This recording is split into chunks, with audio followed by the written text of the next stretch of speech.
guys, welcome back to my channel. I've had a lot of requests recently to do kind of like a my favorite Morphe brushes type of video, and so that's what I'm going to do today. I've literally had a ton of people ask, both here and on Instagram, so that is what we're going to do. Now, Morphe did send me these brushes and a few other items, but they're not paying me to do any videos or anything like that whatsoever, just to get that out on the table. So I have used Sigma brushes for quite a few years now, and before that I used to use MAC brushes, and I still use a few that I'm like in love with, but generally I was using Sigma for a while, and those just got to the point where a lot of them started being made differently and I didn't like the way that they were made now as opposed to the way they used to be made, and b, mine just got super old and just I was done. So I've started recently using Morphe brushes and I love them. They seem to be of great quality and they seem to work really well, and I've been using them for a while now.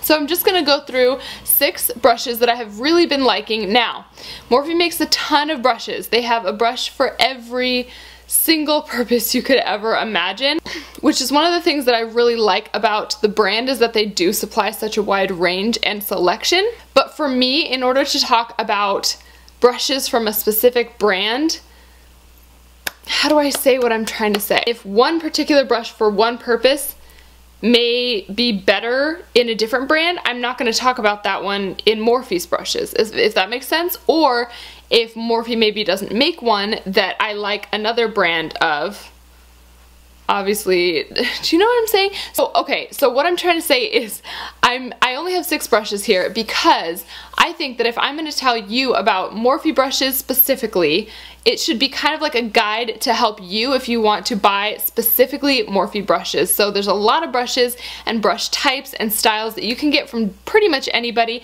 and they're going to be pretty much the same quality and the same performance, but I specifically like these 6 from Morphe specifically. So if I were going to buy these brushes, I would go to Morphe instead of getting the same ones at a different brand. That's what I'm trying to say. So the first one I want to talk about, I actually mentioned in my favorites video, and this is one of their blending brushes. Now, one thing, like I said, that I love about Morphe and their brushes is that they do have such a wide selection. They have a ton of blending brushes to choose from, and I quite enjoy that, and I feel like it's helpful. So one of them that I'm going to talk about is called the MB23, and this, like I said, is just a fluffy blending brush. This one is kind of a replacement for my Sigma E40, and some of you have heard me talking about how I'm so annoyed with my Sigma E40, and I had some questions on my last video asking like, why don't you like the new E40? So I used to really love the E40 a few years ago, the way that they were making it, and then I got a new one and discovered that they have just started making them differently. So the bristles are, it's kind of hard to tell, but the bristles are like more, instead of like this where they should be like splayed out kind of really fluffy for really nice blending, they're more like that. Like, it feels like, if I feel the difference between the two, it feels like this one is like somebody's hair that has more volume, and this one is like somebody's hair that doesn't have any volume, like mine, that's like flat. You know what I mean? Like, this is just, it's got air in between all the bristles so that they can really spread out and kind of like work as a team, you know what I mean? This one is just a little bit denser, a little bit stiffer, and it's just, it doesn't blend very well at all. The second one that I want to talk about is called the M433. This is a white goat hair brush, and this one is similar to the Sigma E25, I think it is. It's kind of, it's a little fluffier, and the bristles are a little bit shorter and kind of like, I don't know, they're less densely packed, if that makes sense. They're more like wispy. The reason that I like Morphe's version of this brush the best is just the way that they have arranged the hairs. Like I said, they're just a little more wispy. They're more like, they seem like it's a more natural arrangement, if that makes sense. Like, it's not, some brushes are just like, and they're just super like stiff and like, you know what I mean? But this one is more blendy. Like, it's so much easier to blend and really just apply pigments. I use stuff like this for like a deeper color in the crease once you've already done your transition shade, or I use it for when you want to apply color and blend at the same time. So I like this version a lot better than any other version that I have tried of this kind of a brush. I just feel like the way that they kind of made it more fluffy is a really good situation for blending and applying in the crease especially. Okay, so next we have the M412, and I also talked about this in my favorites video. This is kind of like a precision blending brush. It is extremely soft. It's not stiff whatsoever. They've got hairs that are kind of tapered from being kind of shorter here and going up to the top where they're longer, and that is perfect for so many different functions. I love this brush so much. You can do so many different things with it. You can contour in really specified areas if you're using powder. You can contour your eye a lot easier. You can blend underneath your eye. You can highlight with this, like the bridge of your nose, Cupid's bow, cheekbones, anything like that that you want. You can do so many things with this brush, and I just love it. And the quality is kind of insane. Like, you can just tell, you know how when you kind of like pet a brush like this, you can tell whether or not it's a high quality and whether or not it's going to last you a while. And I love the way that just feeling this brush and using it, I can just tell how well it's made. And I've already gotten a lot of different uses out of this brush. You'll probably see it in a lot of tutorials coming up because I'm a major fan. Okay, next we have the MB18 or MB18. This one's kind of like a little puffball brush, and it's similar to a brush that we got in our Boxycharm, I think it was January. Let me go grab that. Okay, so here is the Boxycharm brush. This is by Modern Minerals, and it's actually a good quality brush. You can tell just by kind of feeling it and even using it that I think it's a good quality brush. It's a little bit different though. If you can tell, this one is puffier and kind of fluffier, and it's less stiff. It's hard to tell on camera, and yet I would generally use them for the same function. So that's why I find this one to be better. I like to use this for like inner corner highlighting, brow bone highlighting. I like to use it for underneath the lash line sometimes, like blending out darker colors. Whereas the other fluffy one I just talked about, I would blend out kind of medium to lighter colors under the lash line. That just might be me because I'm weird. Well, not necessarily. If you have darker colors under there, you kind of don't want to like flick them around and like make them fall out all over your face. So it's a little bit easier to use a more controlled bristle like this and keep it kind of in one concentrated area. So I like to use this brush for something like that. I also really like it for applying color into the crease and kind of this outer corner here. I think it's really nice to put like a deep color in there. It's really great, and again, super well made. I just love that these, I mean, I have not had any issues with shedding, and yeah, they're new brushes, but I had issues with shedding right away with my Sigmas, so, and a lot of my MAC brushes too. Just really good quality and really well made.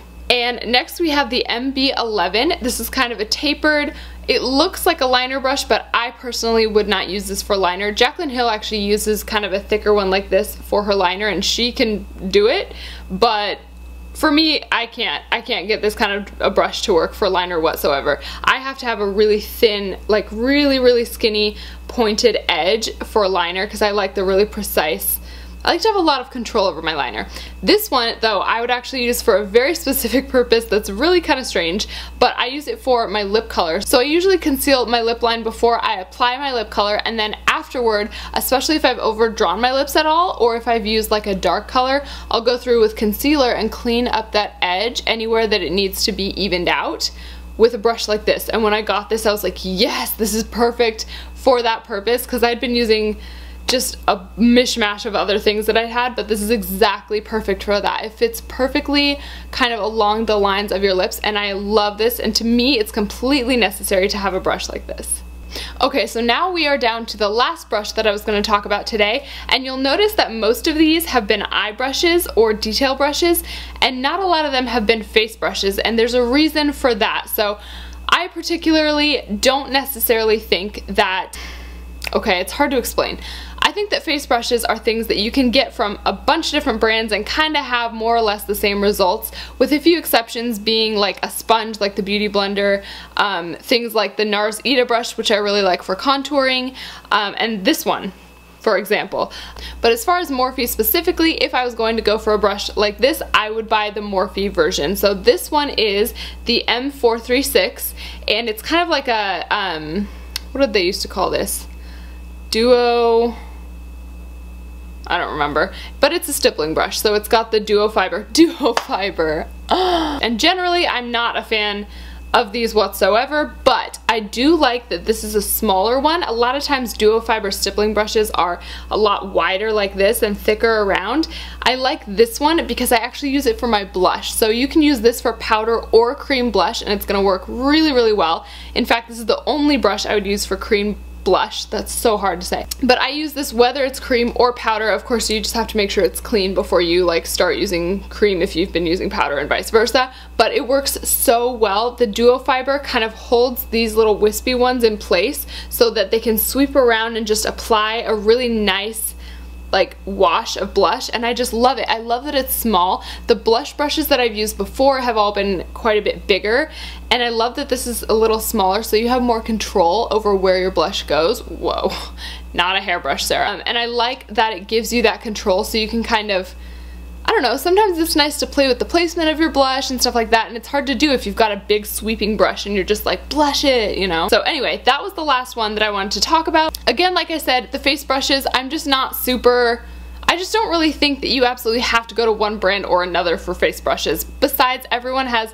such different preferences, and my preferences are changing absolutely all the time. So that's it for my current favorite Morphe brushes. I hope you guys found this helpful. I know a lot of you have been talking to me about, oh, I'm gonna place an order with Morphe pretty soon, what do you recommend, and stuff like that. So I hope that some of you found this helpful, and if you have any other video requests, leave them down below, and I will see you in my next video.